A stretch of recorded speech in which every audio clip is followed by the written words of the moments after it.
पाकिस्तान दौरे पर गई विदेश मंत्री सुषमा स्वराज आज हार्ट ऑफ एशिया कॉन्फ्रेंस में हिस्सा लेंगी। आज पाकिस्तानी प्रधानमंत्री नवाज शरीफ से भी सुषमा स्वराज की मुलाकात है। सुषमा पाकिस्तान के विदेशी मामलों के सलाहकार सरताज अजीज से भी मिलेंगी। इस्लामाबाद में विदेश मंत्री सुषमा स्वराज ने कहा कि पीएम नवाज शरीफ और सरताज अजीज से मुलाकात में दोनों देशों के रिश्ते आगे बढ़ाने पर बात होगी। वहीं नवाज शरीफ के साथ बातचीत में द्विपक्षीय संबंधों को बेहतर बनाने की कोशिश भी की जाएगी। पाकिस्तान के वजीर आजम नवाज साहब से मिलूं और अपने काउंटर पार्ट सरताज साहब से मिलूं, तो दोनों से मेरी मुलाकात होगी और दोनों मुल्कों के आपसी रिश्ते और सुधारने और आगे बढ़ने के बारे में बात भी होगी। मंगलवार को पाकिस्तान पहुंचने पर सुषमा स्वराज ने हार्ट ऑफ एशिया कॉन्फ्रेंस के डिनर में हिस्सा लिया। इस मौके पर सरताज अजीज से सुषमा स्वराज की मुलाकात हुई। सुषमा ने हार्ट ऑफ एशिया कॉन्फ्रेंस को अहम बताते हुए कहा कि अफगानिस्तान से जुड़े होने के कारण वो इस कॉन्फ्रेंस में विशेष तौर पर शामिल होने पहुंची है। 3 साल बाद किसी भारतीय विदेश मंत्री का ये पाकिस्तान दौरा है। नेशनल हेराल्ड केस में अब 19 दिसंबर को सोनिया और राहुल गांधी की कोर्ट में पेशी होगी। कांग्रेस ने नेशनल हेराल्ड केस को लेकर सड़क से संसद तक विरोध प्रदर्शन किया। नाराज कांग्रेस कार्यकर्ताओं ने 3 मूर्ति से लेकर प्रधानमंत्री आवास तक मोर्चा निकाला और पीएम नरेंद्र मोदी के खिलाफ जमकर नारेबाजी की। इस मामले में राहुल गांधी ने केंद्र सरकार पर राजनीतिक बदले का आरोप लगाया और संसद में इसका जवाब देने की बात कही। कांग्रेस के उपाध्यक्ष राहुल गांधी ने केंद्र के खिलाफ हुंकार भरते हुए कहा कि मैं अपना काम जारी रखूंगा। This is the way they think. So they think they can, do this type of vendetta politics and make me stop asking questions about them. That's not going to happen. I'm going to keep asking exactly the questions I've been asking. I'm going to put pressure on the government and I'm going to continue to do my job.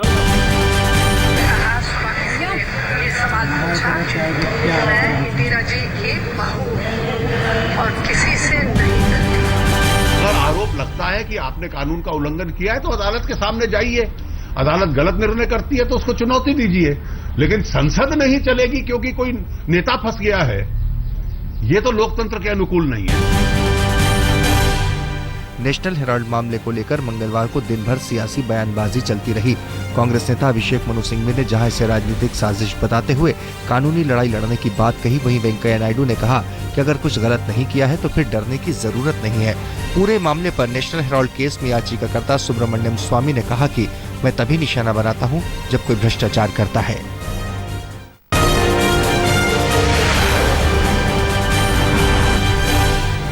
Delhi में प्रदूषण पर रोक लगाने के लिए केजरीवाल सरकार ने odd even गाड़ियों के प्लान में बदलाव किया है। ऑड इवन प्लान में अब दिन के बजाय तारीख के हिसाब से गाड़ियां चलेंगी। मतलब ये कि 1, 3, 5 तारीख को ऑड नंबर की गाड़ियां चलेंगी तो 2, 4, 6 तारीख को इवन नंबर को मौका मिलेगा। दिल्ली में गाड़ियों को लेकर ऑड इवन का फॉर्मूला सुबह 8 बजे से रात 8 बजे तक ही लागू होगा। वहीं रविवार को सभी गाड़ियों के लिए छूट होगी। उत्तर प्रदेश के बलिया में एक निजी समारोह में आए बीजेपी सांसद वरुण गांधी कार्यकर्ताओं पर नाराज हो गए। वरुण गांधी की नाराजगी की वजह ये थी कि उनकी बात कार्यकर्ता नहीं सुन रहे थे। हम लोगों का जो लक्ष्य है वो मुझे लगता है कोई सुन तो नहीं रहा। हम सब लोग को धन्यवाद ही करें। उत्तर प्रदेश के मंत्री और समाजवादी पार्टी के नेता आजम खान प्रधानमंत्री बनकर अमेरिका को जवाब देना चाहते हैं।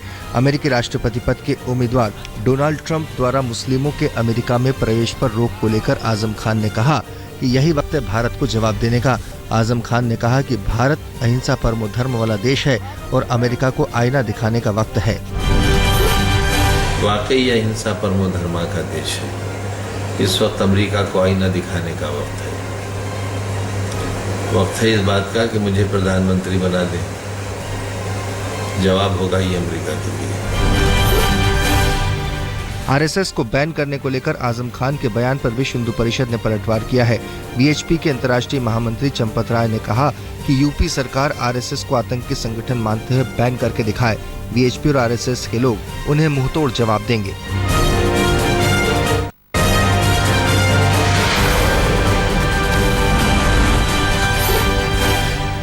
कांग्रेस अध्यक्ष सोनिया गांधी का आज जन्मदिन है। सोनिया गांधी के जन्मदिन पर कांग्रेस के नेता और कार्यकर्ता उनका जन्मदिन मना रहे हैं। जन्मदिन के अवसर पर पश्चिम बंगाल के मुख्यमंत्री ममता बनर्जी सोनिया गांधी से मुलाकात करेंगी। हिट एंड रन केस में सलमान खान की अपील पर आज फैसला आ सकता है। सेशन कोर्ट से सलमान खान को 5 साल की सजा हुई थी, जिसके बाद सलमान खान ने अपील की थी। अपील का फैसला आने तक सलमान खान को हाई कोर्ट से जमानत मिली हुई है। इस मामले में जज ने सोमवार को अपना फैसला लिखना शुरू कर दिया है। दाऊद इब्राहिम के रेस्टोरेंट दिल्ली जायका की आज नीलामी होगी। मुंबई में करीब 11 बजे दाऊद की प्रॉपर्टी की नीलामी प्रक्रिया शुरू होगी। 1993 मुंबई सीरियल ब्लास्ट के बाद दाऊद की प्रॉपर्टी को सीबीआई ने सीज कर लिया था। रेस्टोरेंट के साथ ही दाऊद की कई और प्रॉपर्टीज की भी नीलामी होगी। बांग्लादेश में 2 भारतीयों पर हमले की खबर है। बांग्लादेश के शहर चिटगांग में 2 सिख युवक अमरेंद्र सिंह और जुगेंद्र सिंह पर अज्ञात हमलावरों ने हमला किया। श्रीनगर से 18 किलोमीटर पहले नेशनल हाईवे पर सुरक्षा बलों ने गश्त के दौरान 2 आतंकवादियों को मार गिराया। सीआरपीएफ और जम्मू कश्मीर पुलिस के ज्वाइंट ऑपरेशन में दोनों आतंकवादियों से मुठभेड़ हुई। मुल्ला पेरियार डैम से पानी छोड़े जाने के मामले में तमिलनाडु ने सुप्रीम कोर्ट के निर्देशों की अवहेलना की है। तमिलनाडु ने मुल्ला पेरियार डैम में बढ़ रहे जलस्तर को देखते हुए बिना चेतावनी के ही फाटक खोल दिया। मुल्ला पेरियार डैम में जलस्तर अभी 141 फीट के करीब था, जबकि सुप्रीम कोर्ट के निर्देश के मुताबिक 142 फीट के बाद डैम का फाटक खोला जाना है। हाथरस के सादाबाद में एक शादी समारोह में अजीब ड्रामा देखने को मिला। शादी समारोह के दौरान दूल्हे की पहली पत्नी ने धमकी और हंगामा शुरू कर दिया। दूल्हे का झूठ पकड़े जाने के बाद दुल्हन पक्ष ने पूरे बारात को बंधक बना लिया और हट जाने की मांग की। उत्तर प्रदेश के बागपत में एक शख्स पिछले 10 साल से ना तो नहाया है और ना ही बाल और दाढ़ी कटवाई है। इस शख्स ने प्रतिज्ञा ली थी कि जब तक उसका प्रत्याशी ग्राम प्रधान का चुनाव नहीं जीतेगा तब तक वो नहीं नहाएगा। पिछले 10 साल से उसका प्रत्याशी ग्राम प्रधान का चुनाव हार रहा है। मामला बागपत के गांव बामनौली का है। चेन्नई में बाढ़ से हुई तबाही को देखते हुए धार की रहने वाली 5 साल की नन्ही अनाहिता ने अपनी गुल्लक की पूरी रकम सहायता के लिए दे दी है। नन्ही बच्ची अनाहिता राठौर के गुल्लक में कुल 6,738 रुपए थे। जिलाधिकारी जशी कियावत के मुताबिक अनाहिता से उन्हें ये रकम मिली है। मंगलवार को दिल्ली में ख्वाजा शेख निजामुद्दीन औलिया की 8001वीं सालगिरह बड़े धूमधाम से मनाई गई। इस मौके पर निजामुद्दीन दरगाह पर कव्वाली के साथ ही बड़े कलाकारों ने अपने हुनर का जलवा दिखाया।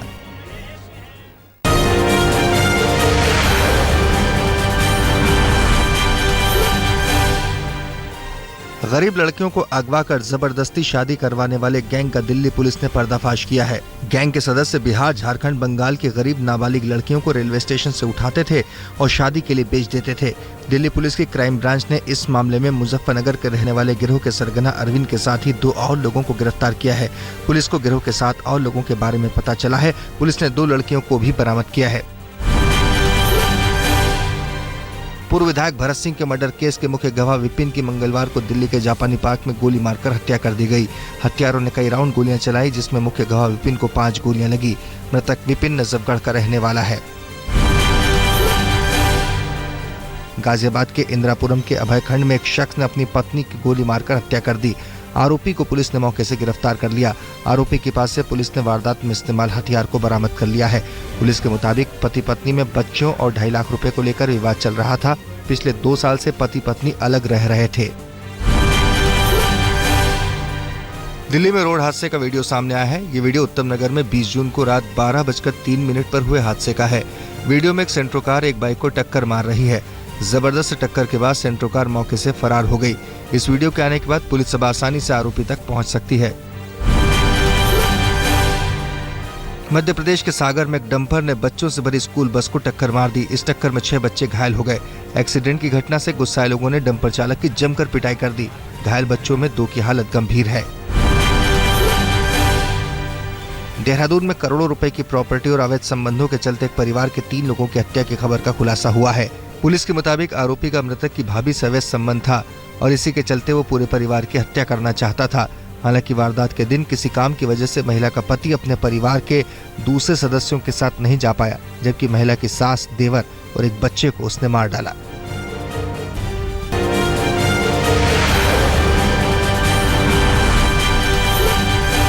सिलवासा में एक युवक की मौत पर जमकर हंगामा हुआ। गुस्साए लोगों ने पुलिस की गाड़ी में आग लगा दी। वहीं झड़प में कई पुलिस वालों के घायल होने की भी खबर है। नाराज लोग दोषी को गिरफ्तार करने की मांग कर रहे हैं। पुलिस के मुताबिक युवक की हत्या रास्ते पर खेलने से मना करने पर वहां मौजूद लोगों ने कर दी। तनाव की वजह से मंगलवार को पूरे शहर में धारा 144 लगा दी गई। राजस्थान के धौलपुर में एक हॉरर किलिंग की खबर है। आगरा के रहने वाले प्रेमी जोड़े को लड़की के बाप और बहनों ने शादी का झांसा देकर धौलपुर बुलाया, जहां गला घोंटकर दोनों की हत्या कर दी। मध्य प्रदेश के जबलपुर में चीफ फॉरेस्ट कंजर्वेटर का ऑडियो टेप सामने आया है। जबलपुर के लकड़ी कारोबारी अशोक रंगा ने टेप जारी करते हुए आरोप लगाया कि लकड़ी के लॉट को छोड़ने के लिए चीफ कंजर्वेटर ने 55 लाख रुपए की रिश्वत मांगी। वहीं सीसीएफ ने कहा है कि लकड़ी कारोबारी अशोक रंगा लंबे समय से उन पर गलत काम करने का दबाव बना रहे हैं। मध्य प्रदेश के खंडवा में एक व्यापारी से 11 लाख रुपए लूटने की खबर है।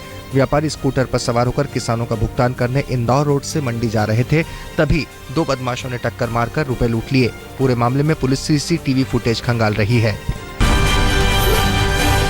लुधियाना में एक महिला का अपहरण और हत्या के मामले का खुलासा हुआ है। पुलिस के मुताबिक 40 साल की महिला को आरोपी बलविंदर ने अपने साथी के साथ मिलकर फतेहगढ़ साहिब के भाखड़ा नहर में फेंक दिया। आरोपी को शक था कि मृतक महिला उसकी प्रेमिका को गुमराह कर रही है और किसी और से संबंध बनवाना चाहती थी।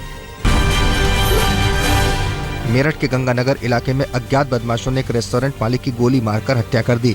गोली लगने के बाद रेस्टोरेंट कर्मचारियों द्वारा उसे अस्पताल भी ले जाया गया, लेकिन उसकी मौत हो गई। आंध्र प्रदेश के विशाखापत्तनम से पुलिस को एक वैन की चेकिंग के दौरान मिले 200 जिंदा कारतूस और डेटोनेटर्स। माओवादियों को किया जाना था ये सप्लाई। दिल्ली के मोती बाग में रात करीब 1:33 पर एक डिप्लोमेट की कार ने एक बाइक सवार को जोरदार टक्कर मार दी। डिप्लोमेट की गाड़ी ने चेकिंग पर लगे बैरिकेड पर भी टक्कर मारी। बताया जाता है कि कार खुद डिप्लोमेट चला रहे थे।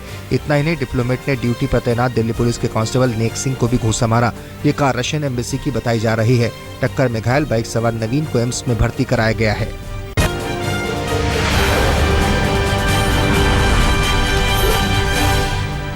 नवाज शरीफ और सरताज अजीज के साथ आज विदेश मंत्री सुषमा स्वराज की मुलाकात है और इस मुलाकात पर बीसीसीआई और पीसीबी की नजर है। उम्मीद है कि मुलाकात के बाद भारत पाक क्रिकेट सीरीज को लेकर आज कोई ऐलान हो सकता है।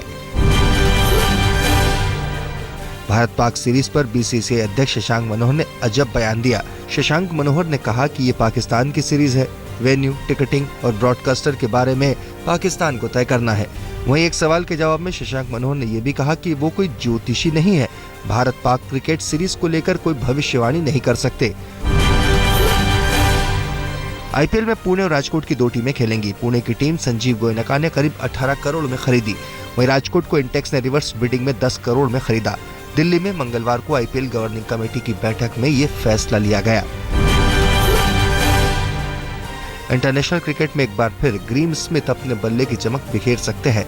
खबर है कि दक्षिण अफ्रीका के पूर्व कप्तान ग्रीम स्मिथ संन्यास तोड़कर एक बार फिर क्रिकेट के पिच पर लौट सकते हैं। स्मिथ ने कहा कि मन में विचार उठ रहा है।